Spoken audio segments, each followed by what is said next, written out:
Assalamualaikum warahmatullahi wabarakatuh.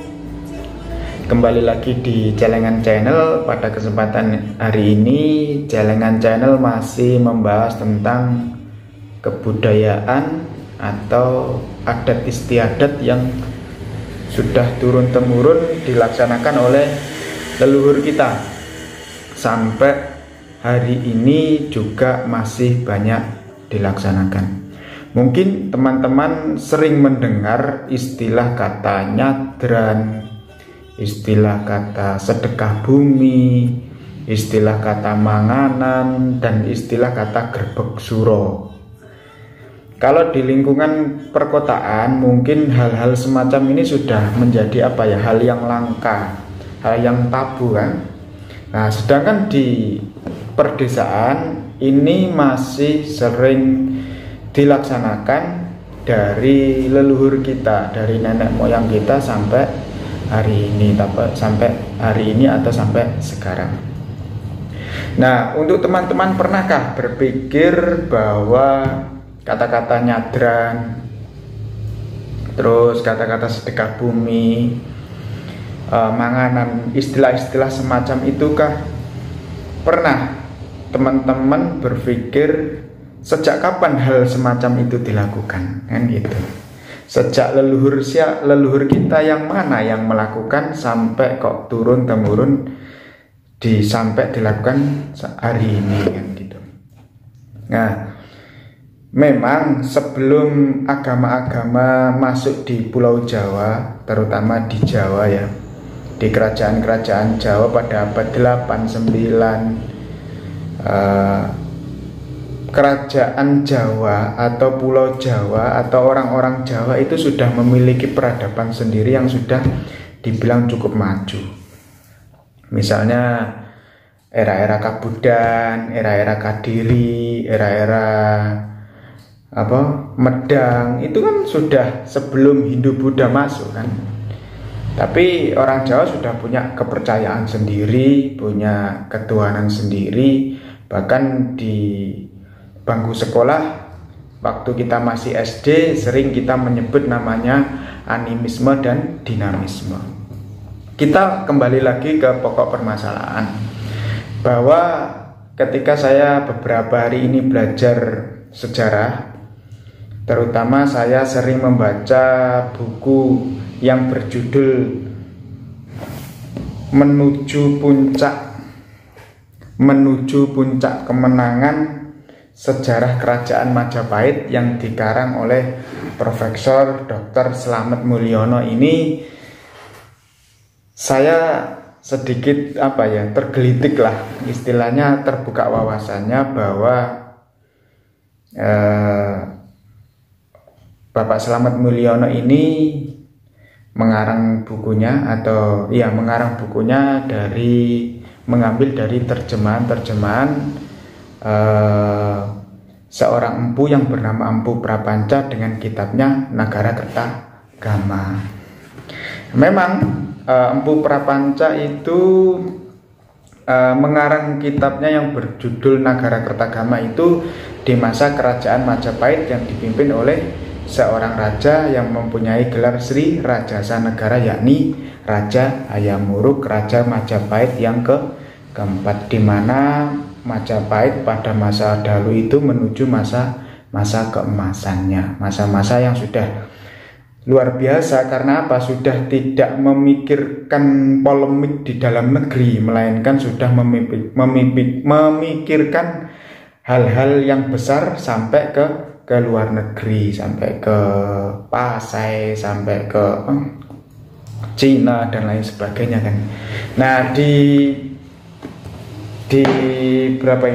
Pupuh 63 sampai Pupuh 67 menerangkan bahwa kata nyadran ya, terutama nyadran istilah Jawanya itu sudah dilaksanakan oleh Raja Majapahit yang keempat. Secara tertulis buku itu sudah pertama kali dilaksanakan oleh Raja Majapahit keempat, yakni Raja Hayam Wuruk, tepatnya pada tahun 1362 Masehi atau 1284 tahun Saka. Itu pertama kali dilaksanakan istilah kata nyadran. Nah, lambat tahun dengan perkembangan zaman, ada Hindu masuk, Buddha masuk, Islam masuk, akhirnya kegiatan-kegiatan nyadran itu mengikuti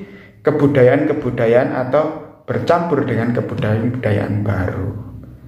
Nah, pada garis besarnya kata istilah nyadran, gerbek suro, terus manganan, sedekah bumi itu tak lain mempunyai tujuan, yakni untuk mendoakan leluhur kita, mendoakan nenek moyang kita, raja-raja kita yang sudah pergi atau sudah meninggal terlebih dahulu.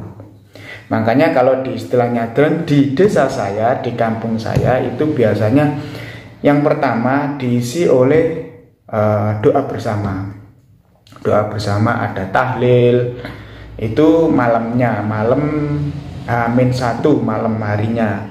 Terus untuk hari-harinya biasanya diisi, kalau yang kan ada di kampung saya, di desa saya itu ada beberapa perbedaan adat kan. Ada yang diisi dengan sholawatan, ada yang diisi dengan pengajian, ada juga yang diisi dengan kegiatan-kegiatan kebudayaan tari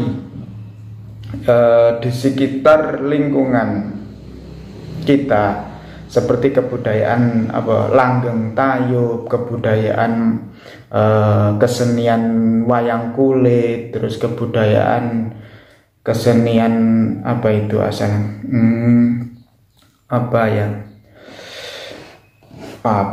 lupa aku sampai yang sering dilaksanakan itu yang tapi cenderung dua kegiatan ya, langgeng tayuban sama wayangan, itu sudah pasti itu karena sudah turun-temurun. Tak lain tujuannya kata-kata nyadran, manganan, sedekah bumi adalah tujuannya untuk mendoakan leluhur kita. Ya, pada masa kerajaan Majapahit yang keempat yang dipimpin oleh seorang raja Sirirajasa Negara ini atau Hayam Wuruk ini, ada tujuannya adalah mendoakan leluhur-leluhurnya dari kerajaan Kertanegara, dari kerajaan Majapahit yang dipimpin oleh ibunya dan kakeknya itu juga tujuannya. Sampai pada waktu itu Raja Hayam Wuruk itu menetapkan satu tanah yang dinamakan tanah perdikan, tanah yang dispesialkan, yang dibebaskan dari pajak untuk melaksanakan kegiatan keagamaan. Ada Hindu, Buddha, ada Islam dan lain sebagainya. Jadi itu ya teman-teman, bahwa istilah kata nyadran itu sebenarnya sudah ada dari dulu, dari kerajaan Majapahit. Sampai pada waktu ada cerita kerajaan Mataram yang dipimpin oleh Sultan Agung itu juga melaksanakan istilah gerbek suro pada tanggal 1 Suro hitungan Jawa atau hitungan Saka di daerah dahulunya. Nah, sampai sekarang juga masih dilaksanakan kegiatan suronan, istilahnya suran agung dan lain sebagainya. Jadi itu ya teman-teman, kita belajar tentang adat istiadat, budaya itu semestinya ada sejarahnya tersendiri. Tidak asal kita melakukan kegiatan itu, tidak asal hanya sebatas sudah nggak tahu alasannya dan istilahnya kalau orang di lingkungan kita ya hanya sebatas ikut-ikutan kan.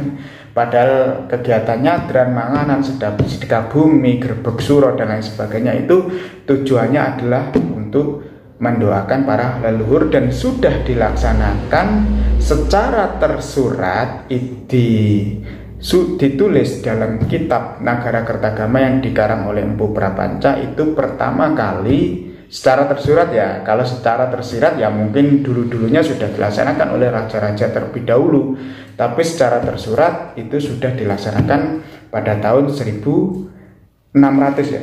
Nah, 362. Belum apa lah. 1362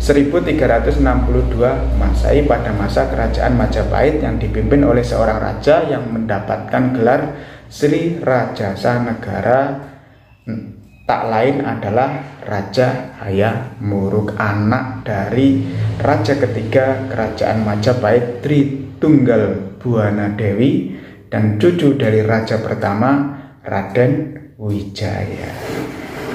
Mungkin itu dulu teman-teman pembahasan pada kesempatan hari ini tentang masalah kebudayaan, masalah adat istiadat. Sampai jumpa di video selanjutnya. Jangan lupa dukung terus Celengan Channel dengan cara di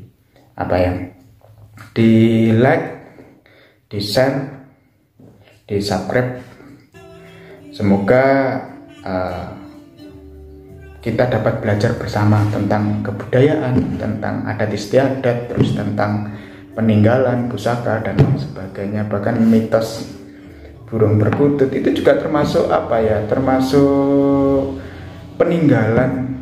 Tapi kalau di burung perkutut kan nggak ada kitabnya, nggak ada bukunya, nggak ada sastra, nggak ada prasastinya ya. Tapi kalau sejarah itu biasanya juntrut, ada peninggalan ini, diterjemahkan ini. Cukup sekian, sampai jumpa di video selanjutnya. Wassalamualaikum warahmatullahi wabarakatuh.